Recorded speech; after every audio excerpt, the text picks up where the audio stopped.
30 ఏళ్ళ ఉద్యమాన్ని నిలబెట్టుకుంటూ వచ్చేవాళ్ళం కాదు, ముందుకు సాగించే వాళ్ళం కాదు. మేము 30 ఏళ్ళుగా ఉద్యమం నిలబడి ముందుకు సాగిందంటే, అంతిమంగా ఒక విజయం సాధించిందంటే సమాజంలో ఉండబడే అన్ని వర్గాల పెద్దల, ప్రజాస్వామికవాదుల, మీడియా పెద్దలందరి సంపూర్ణ సహకారం వల్లనే ఈ విజయం సాధించాం. అందువల్ల వాళ్ళందరికీ మేము ప్రత్యేకంగా ధన్యవాదాలు చెప్తున్నాం, ఈ విజయంలో అంకితం ఇస్తున్నాం. అదే సమయంలో ఈ విజయం వల్ల న్యాయం వైపే న్యాయ వ్యవస్థ నిలబడుతుంది అనడానికి, అన్యాయం జరిగిన వర్గాల పక్షాన్ని బలంగా న్యాయ వ్యవస్థ నిలబడుతుంది అనడానికి పెద్దలు చీఫ్ జస్టిస్ గారి ఆధ్వర్యంలో ఇచ్చిన తీర్పు న్యాయాన్ని బతికించడం కోసం, పేద వర్గాలకి అండగా నిలబడడం కోసం ఇచ్చిన తీర్పుగా మేము భావిస్తున్నాం. తీర్పును ప్రకటించిన ఎస్సీ వర్గీకరణకు అనుకూలంగా తీర్పును ప్రకటించిన న్యాయమూర్తులందరికీ ప్రత్యేకంగా ధన్యవాదాలు చెప్తున్నాం. అంతేకాకుండా ఈ ప్రక్రియ వేగవంతం కావడానికి చాలా మంది పెద్దల మద్దతు ఉన్నది. ఈ ప్రక్రియ ముందుకు నడిపించే ప్రయత్నంలో కేంద్ర ప్రభుత్వానికి సంబంధించిన గౌరవ ప్రధానమంత్రి గౌరవ నరేంద్ర మోడీ గారు కూడా చొరవ తీసుకున్నాడు. ఆయనకు మేము ప్రత్యేక ధన్యవాదాలు చెప్తున్నాం. అమిత్ షా గారు చొరవ తీసుకున్నాడు, ఆయనకు ధన్యవాదాలు చెప్తున్నాం. అదే సమయంలో గతంలో ఈ ప్రక్రియను ముందుకు నడిపించే ప్రయత్నంలో పెద్దలు వెంకయ్య నాయుడు గారు చొరవ తీసుకున్నాడు, ఆయనకు మేము ధన్యవాదాలు చెప్తున్నాం. ఇప్పుడున్న పరిస్థితిలో కిషన్ రెడ్డి గారు దీన్ని భుజానేసుకొని ముందుకు నడిపించే ప్రయత్నం చేశాడు, ఆయనకు ధన్యవాదాలు చెప్తున్నాం. అదే సమయంలో రఘునందన్ రావు నుంచి మొదలుకుంటే, సంజయ్ గారి నుంచి మొదలుకుంటే, ఈటల రాజేంద్ర గారి నుంచి మొదలుకుంటే ప్రతి ఒక్కరి పాత్ర, ప్రతి ఒక్కరి బాధ్యత కూడా ఈ విజయంలో ఉన్నది. వాళ్ళందరికీ నేను ధన్యవాదాలు కూడా తెలియజేస్తున్నాను. అదే సమయంలో ఇవాళ షెడ్యూల్ కులాల వర్గీకరణ అనేది గతంలో చంద్రబాబు నాయుడు గారు ప్రభుత్వం చేసింది. ఆనాడు వర్గీకరణ చేసింది చంద్రబాబు నాయుడు గారే. ఇవాళ తీర్పు వచ్చే సమయానికి మళ్ళీ ముఖ్యమంత్రిగా ఆంధ్రప్రదేశ్లో చంద్రబాబు నాయుడు గారే ఉన్నారు. ఆ వర్గీకరణ చేసిన చంద్రబాబు నాయుడు గారికి మేము ప్రత్యేకంగా ధన్యవాదాలు చెప్తున్నాం. ఆయన ఆనాడు వర్గీకరణ చేయకపోతే వేలాది ఉద్యోగాలు గతంలో మాకు వచ్చేది కాదు, విద్యావకాశాలు మాకు వచ్చేది కాదు. ఈరోజు పోరాటం ముందుకు నడిపించడం వల్ల మన న్యాయం బతికింది అంటే ఆయన తీసుకొచ్చిన చట్టం వల్లనే మళ్ళా న్యాయం బతికినట్టుగా జరిగింది. అందువల్ల గౌరవ చంద్రబాబు నాయుడు గారితో పాటు వర్గీకరణ ఉద్యమానికి అండదండలు అందించిన ఈ 30 ఏళ్ల ఉద్యమం నిలబడడానికి, ఈ 30 ఏళ్ల ఉద్యమం ముందుకు సాగడానికి, అంతిమంగా విజయం సాధించడానికి అండదండలు అందించిన ప్రతి ఒక్కరికి, ప్రతి సామాజిక వర్గ పెద్దలందరికీ పేరు పేరున నేను ధన్యవాదాలు తెలియజేస్తున్నాను.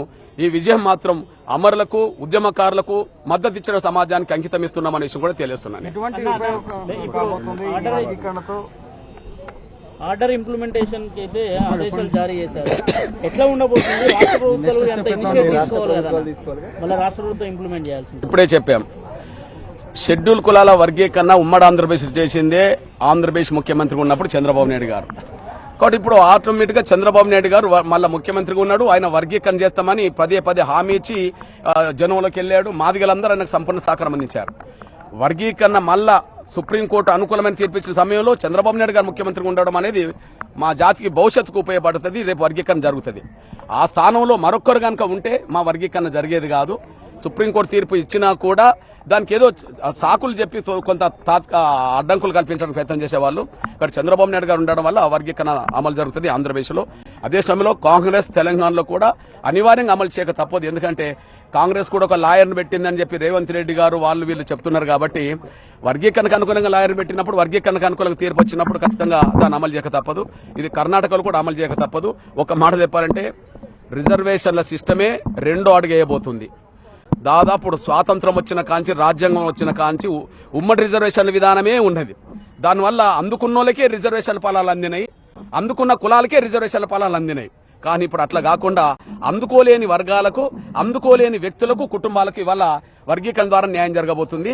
అంబేద్కర్ రాజ్యాంగంలో రిజర్వేషన్ పొందుపరిచాడు, కానీ దాన్ని ముందుకు నడిపించే విషయంలో మాత్రం వర్గీకరణ ప్రక్రియను ఎంఆర్పీఎస్ ముందుకు నడిపించిందనే విషయం కూడా గుర్తు చేస్తున్నాను. ఎటువంటి సమస్యలు లేకుండా రాష్ట్ర ప్రభుత్వాలు ఈ వర్గీకరణ ద్వారా వచ్చే అవకాశం ఉందా?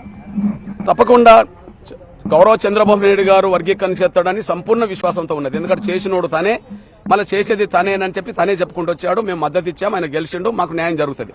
అట్లనే తెలంగాణలో రేవంత్ రెడ్డి గారు కూడా వర్గీకరణకు అనుకూలమని చెప్పి ఎన్నో వేదికల మీద మాట్లాడిండు. అదే సమయంలో లాయర్ను రాష్ట్ర ప్రభుత్వం తరఫున పెట్టిందని చెప్పి వాళ్ళు ప్రకటన చేశారు. కాబట్టి తీర్పు వర్గీకరణకు అనుకూలంగా వచ్చింది. కాబట్టి వెంటనే వర్గీకరణ ప్రక్రియను వేగవంతం చేయడమే ప్రభుత్వాల మీద ఉన్న పని. అదే సమయంలో ఇక వర్గీకరణ ప్రక్రియకు సంబంధించిన అన్ని చర్యలు చేసేంత వరకు ఖచ్చితంగా ఆంధ్రప్రదేశ్లో కానీ లేదా తెలంగాణలో కానీ ఎక్కడ కానీ ఉద్యోగ నియామకాలు వెంటనే చేపట్టరాదని ఖచ్చితంగా వర్గీకరణకు సంబంధిత జీవోలు వచ్చిన తర్వాత మాత్రమే, మార్గనిర్దేశక సూత్రాలు వచ్చిన తర్వాత మాత్రమే నోటిఫికేషన్లు అనేది జారీ చేయాలని చెప్పి నేను విజ్ఞప్తి చేస్తున్నాను. ఖచ్చితంగా ఇప్పుడు విద్యా సంవత్సరం అంటే ఆటోమేటిక్ గా విద్యా సంవత్సరం మొదలైనట్టే కదా. కాబట్టి ఏదైతే విద్యా సంస్థలు ఇంకా ప్రారంభం కాలేదో వాటిని అమలు చేయక తప్పదు. అమలు జరిగిన దాని గురించి కాదు, కానీ అమలు జరగాల్సిన చోట మాత్రం అమలు చేయాల్సిందే.